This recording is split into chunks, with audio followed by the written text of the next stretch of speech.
안녕하세요. 일라이영입니다.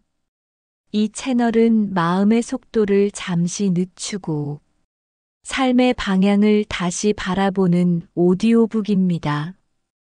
오늘의 이야기가 마음에 닿았다면 구독 버튼으로 이 여정에 함께 해주세요. 당신의 작은 클릭이 누군가의 하루를 위로합니다. 요즘 이런 말 자주 듣죠. 시간이 왜 이렇게 빨리 가요?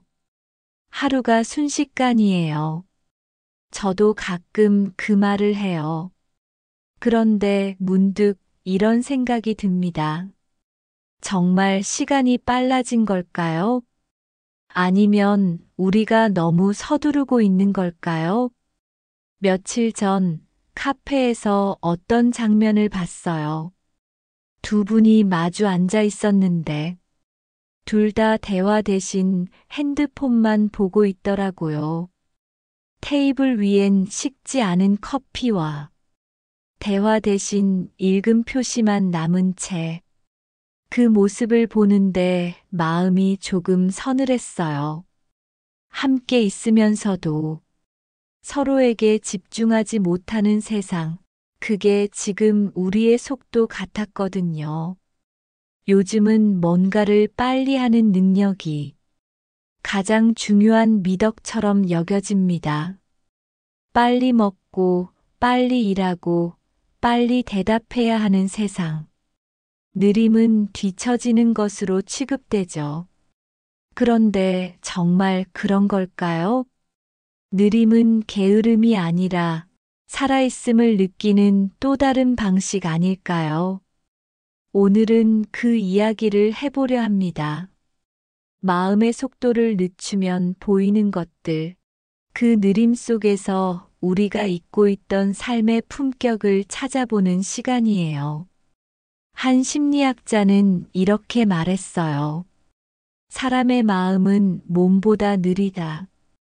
몸이 달려가면 마음은 따라오지 못하고 뒤에서 숨을 헐떡이며 쫓아온다고요.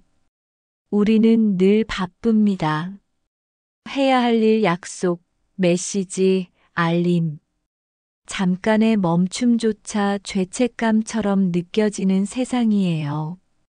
그래서 쉬어도 마음이 불안하고 멈춰도 머릿속은 여전히 달리고 있죠. 하지만 그렇게 빨리 사는 동안 우리가 잃은 게 하나 있습니다. 바로 지금 이 순간이에요. 어떤 심리 실험에서 사람들에게 하루 동안 무엇을 했는지 물었대요. 놀랍게도 대부분이 잘 기억이 안 난다고 대답했답니다. 그만큼 우리는 현재를 지나치고 있었던 거예요. 저는 가끔 일부러 느리게 걸어요. 하루에 단 10분이라도 휴대폰 없이 걸을 때면 마음이 맑아집니다. 그 짧은 10분이지만 그 시간만큼은 내가 살아있다는 감각이 또렷하거든요. 여러분은 마지막으로 천천히 걷고 천천히 말하고 천천히 숨 쉰 게 언제였나요? 빨리 사는 건 능력이지만 느리게 사는 건 용기라고 생각해요. 용기 내서 멈춰 서야만 보이지 않던 풍경이 눈에 들어오니까요. 우리는 효율을 사랑하는 시대에 살고 있습니다. 빠르면 좋고 느리면 손해라고 배워왔죠. 학교에서도 회사에서도 심지어 가정에서도요. 하지만 어느 날 이런 생각이 들었어요. 정말 빠름이 곧 잘 사는 것일까? 제가 좋아하는 한 철학자는 느림은 낭비가 아니라 품격이다라고 말했어요. 그 말이 참 깊이 와닿았어요. 느림 속에는 깊이와 성찰이 있습니다. 빨리 걷는 사람은 목적지만 보지만 천천히 걷는 사람은 길 위의 풍경을 기억하죠. 결국 인생의 기억은 빠름이 아니라 멈춤의 순간에서 만들어집니다. 예전에 한 수도자가 이런 이야기를 했어요. 하루를 돌아보는 가장 좋은 방법은 오늘 내가 얼마나 천천히 사랑했는가를 묻는 것이다. 그 말이 너무 좋더라고요. 천천히 사랑한다는 건 사람을 깊이 바라보고 감정을 충분히 느끼며 상대의 마음에 시간을 들인다는 뜻이니까요. 느림은 단순히 행동의 속도가 아니라 사람을 대하는 태도예요. 말 한마디, 눈빛 하나에도 여유가 스며들 때 관계는 따뜻해집니다. 그리고 그 여유야말로 나이 들수록 가장 품격 있는 모습 아닐까요? 우리는 점점 빠른 세상 속에서 관계마저도 속도에 맞춰 소비하고 있어요. 대화는 짧아지고 메시지는 늘었죠. 이모티콘 한 줄로 감정을 대신하고 읽음 표시로 마음을 재단하곤 합니다. 하지만 사람의 마음은 기계처럼 반응하지 않아요. 감정은 기다림 속에서 익어갑니다. 서로를 이해하기 위해선 시간이라는 따뜻한 불이 필요해요. 저는 예전에 한 노부부를 본 적이 있어요. 카페 한쪽에 앉아 조용히 차를 마시는데 두 분은 거의 말을 하지 않았어요. 그런데도 서로를 완전히 이해하는 듯 잔잔한 미소만 오가더라고요. 그 모습을 보며 생각했어요. 아, 관계의 완성은 대화의 양이 아니라 같이 머물 수 있는 시간의 질이구나. 어떤 심리학자는 이렇게 말했어요. 진짜 관계는 말로 이어지는 게 아니라 함께 있는 시간의 온도로 자란다. 빠른 관계는 빠르게 식지만 느리게 자란 관계는 쉽게 무너지지 않아요. 왜냐면 그 안에는 기다림과 용서, 작은 오해를 넘긴 기억들이 쌓여 있기 때문이죠. 그래서 저는 요즘 이런 연습을 해요. 누군가의 이야기를 들을 땐 끝까지 듣기, 조언 대신 공감하기, 빨리 답하려 하지 않기. 그저 그랬구나. 이 한마디면 충분할 때가 많더라고요.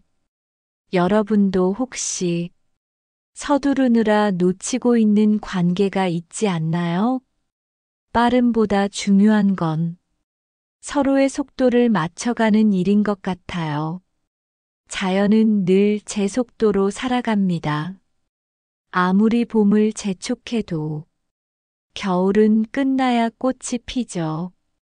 그리고 여름이 지나야 가을의 색이 완성됩니다.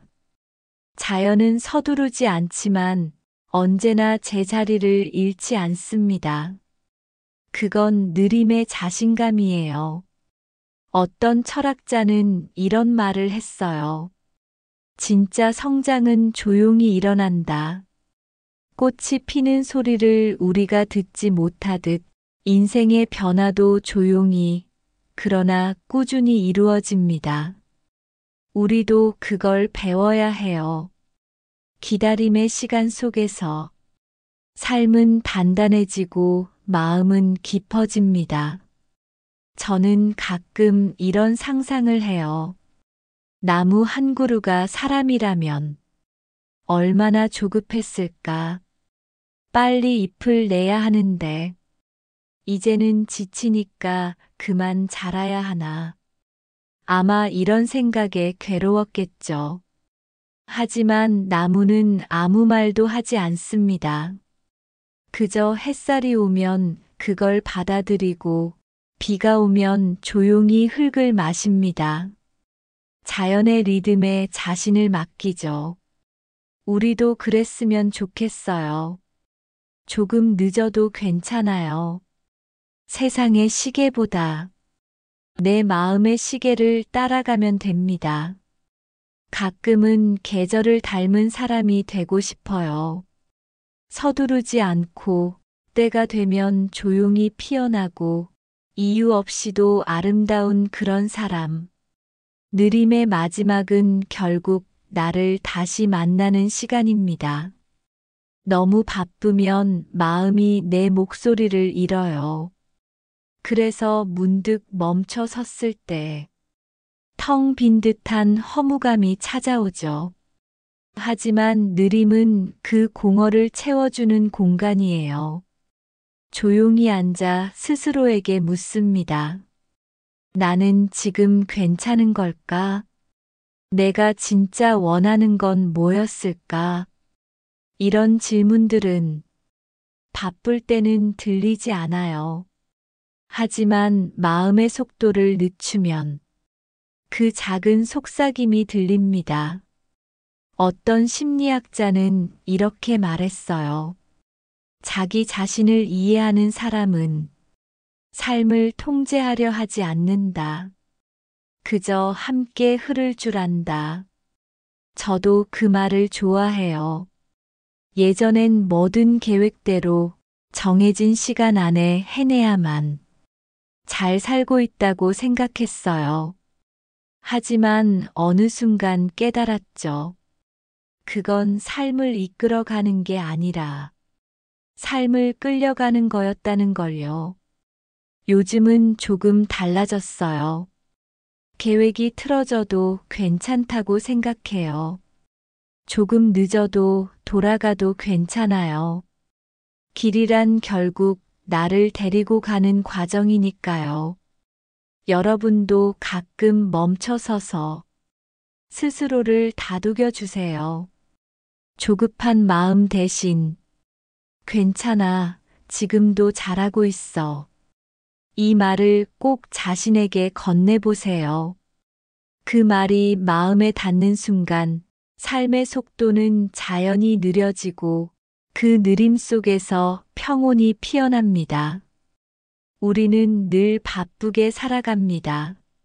하지만 결국 인생의 목적은 더 빨리 가는 게 아니라 더 깊이 사는 거예요. 누구보다 먼저 가려 하지 않아도 됩니다.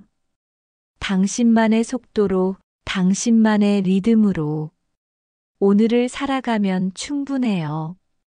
느리게 사는 사람은 뒤처지는 게 아니라 삶을 음미할 줄 아는 사람입니다. 오늘 하루 마음의 속도를 조금만 늦춰보세요.